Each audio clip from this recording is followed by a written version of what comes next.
Kemajemukan seringkali menimbulkan perselisihan di masyarakat. Hal itu karena ada banyak orang tidak mampu melihat indahnya keberagaman. Perbedaan dimaknai sebagai permusuhan. Padahal, pluralitas sejatinya sangat indah dan menyenangkan. Seperti taman dengan aneka bunga warna-warni, demikianlah indahnya kemajemukan. Ada banyak orang hidup bahagia dengan perbedaan. Mereka dapat menjalani kebersamaan hidup walau dalam diri mereka ada banyak keberagaman yang tidak mungkin diseragamkan. Sikap apa yang perlu kita tanamkan dalam diri kita supaya mampu menghidupi kebersamaan dengan umat beragama lain? Kita akan membahasnya dalam subtema kebersamaan itu indah.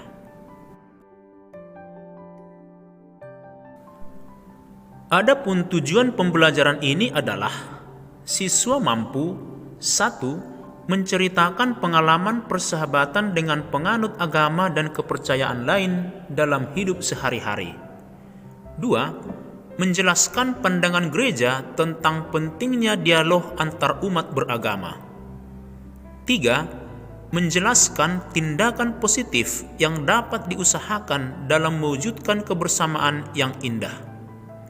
4. Merefleksikan sikapnya dalam hidup sehari-hari di tengah masyarakat yang berbeda agama dan kepercayaan.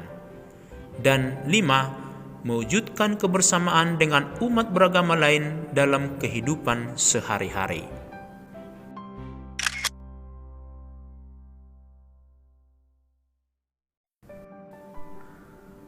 Lingkungan hidup masyarakat di Indonesia ini hampir semuanya majemuk dari sisi agama. Tidak ada satu wilayah yang dihuni hanya satu agama tertentu. Pasti ada umat beragama lain juga tinggal di tempat itu. Itu berarti berelasi dengan orang beragama lain tidak terhindarkan. Tak ada cara lain kecuali kita harus bergaul dengan mereka dan menjadikannya indah. Berikut contoh yang sangat bagus bagaimana hidup dengan orang-orang beragama lain sungguh indah dan menggembirakan. Kita dengarkan pengalaman teman kita, Hieronymus, berikut ini. Hai teman-teman, nama saya Hieronymus. Pengalaman menarik tentang indahnya persahabatan dengan orang yang berbeda agama saya alami pertama kali ketika saya masih duduk di bangku sekolah dasar. Teman saya ada beberapa non-Kristen. Mereka beragama Islam. Nama teman saya adalah Ahmad dan Mauza. Saya tahu bahwa mereka memiliki keyakinan yang berbeda dengan saya. Tetapi perbedaan keyakinan tidak pernah menjadi masalah dalam persahabatan kami. Saya, Ahmad dan Mauza tinggal dalam satu kompleks. Kami bertetangga dan sama-sama pendatang. Ahmad dan Mauza sekolah di SD negeri, tidak jauh dari tempat tinggal kami.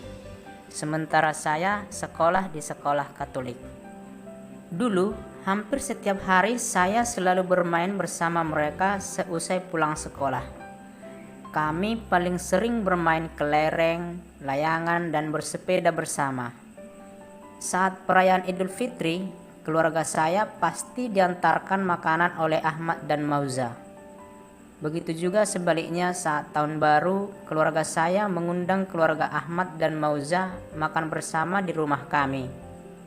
Tidak jarang saat keluarga Ahmad dan Mauza mudik, kunci rumah mereka dititipkan kepada kami untuk sekedar menghidupkan lampu di rumahnya.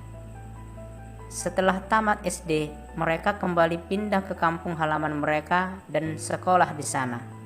Saya merasa sedih karena biar bagaimanapun mereka teman-teman saya. Sampai sekarang saya tidak pernah melupakan mereka. Nah, sebagai anggota masyarakat yang majemuk, tentunya kamu pernah berjumpa dengan orang-orang yang berbeda agama denganmu. Sebagian dari mereka bisa jadi memiliki hubungan dekat denganmu, seperti pengalaman Hieronymus tadi. Sekarang, tuliskanlah kisah persahabatanmu dengan orang yang berbeda agama denganmu pada kolom seperti ini.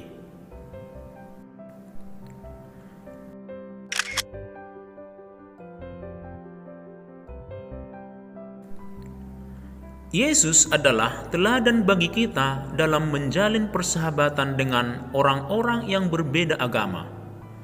Ia tidak membatasi pergaulannya. Berbeda dengan tradisi bangsanya Yahudi, dalam memandang orang-orang di luar golongannya, Yesus malah berteman dekat dengan orang-orang asing yang berbeda dengan bangsa Yahudi. Hal itu bisa kita temukan dalam kitab suci. Nah, bacalah teks Matius 8 ayat 5-13 dengan saksama. Dalam teks itu, Yesus diminta seorang perwira Romawi untuk menyembuhkan hambanya yang sedang sakit keras. Orang Romawi adalah penjajah bangsa Yahudi, bangsanya Yesus sendiri. Orang Yahudi sangat benci kepada orang Roma. Satu penyebabnya adalah perbedaan keyakinan. Akan tetapi, sikap Yesus terhadap permintaan perwira tersebut adalah Yesus membuka diri kepada orang asing itu. Ia mendengarkannya dan menyanggupi permintaannya. Yesus menyembuhkan hamba perwira itu. Mengapa Yesus bersikap demikian? Yesus bersikap demikian karena perwira itu seorang beriman. Maksudnya adalah ia seorang yang rendah hati, merasa tak pantas menyambut Yesus di rumahnya karena dosa dan kelemahannya sebagai seorang perwira. Yesus tidak melihat agama yang dianutnya, tetapi kebaikan yang ada dalam dirinya.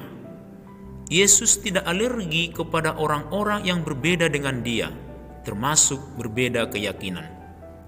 Ketika bangsanya membangun tembok dengan orang asing dan agama lain, Yesus justru membangun jembatan di antara mereka. Lalu, pesan apa yang dapat kita petik dari bacaan tadi? Pesan teks tadi bagi kita jelas. Sebagai pengikut Kristus, kita hendaknya mau terbuka dengan orang-orang yang berbeda agama dengan kita. Janganlah kita menjadi seperti katak di bawah tempurung. Kita tidak boleh menutup diri kepada orang lain, dunia lain, pemikiran lain, atau keyakinan lain. Marilah kita membangun jembatan di antara perbedaan-perbedaan yang ada, bukan malah membangun tembok pemisah. Dunia ini tidak akan menjadi tempat yang damai dan aman jika semua orang sibuk dengan dirinya sendiri dan hanya memandang atau memikirkan dirinya sendiri. Pertanyaannya kemudian adalah, apakah selama ini gereja telah berusaha menjalin hubungan yang baik dengan agama dan kepercayaan lain? Terinspirasi dengan sikap dan tindakan Yesus tadi, gereja terus berjuang menjalin hubungan baik dengan agama dan kepercayaan lain.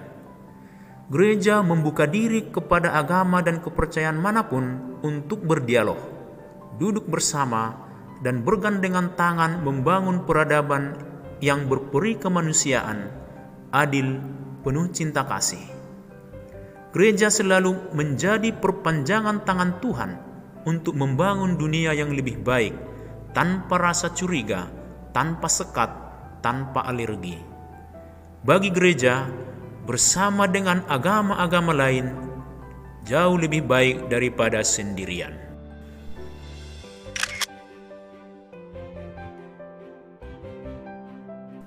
Yesus adalah teladan bagi kita untuk mewujudkan kebersamaan dalam keberagaman.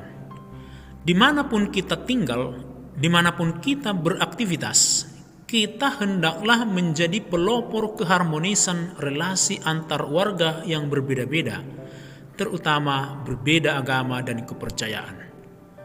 Pengikut Kristus atau orang Kristen harus menjadi solusi di tengah masyarakat, bukan menjadi sumber masalah. Untuk itu, kita harus memiliki sikap seperti Yesus. Apakah kamu sudah memilikinya? Refleksikanlah kehadiranmu di tengah masyarakat yang majemuk dengan mencoret dua pilihan kata atau gabungan kata dalam pernyataan berikut sesuai pengalamanmu. Kemudian, buatlah catatan atas refleksimu. Membangun kebersamaan antar umat beragama merupakan tugas semua anggota masyarakat. Kita dapat memulainya dari lingkup paling dekat dengan kita, seperti di lingkungan tempat tinggal, di tempat les, di sekolah, atau di tempat kerja. Berteman atau bergaul dengan orang-orang yang berbeda agama merupakan cara paling sederhana membangun kerukunan antar umat beragama. Nah, tuliskanlah pada tabel seperti ini nama-nama anggota masyarakat yang tinggal di sekitarmu dan yang memiliki agama berbeda denganmu.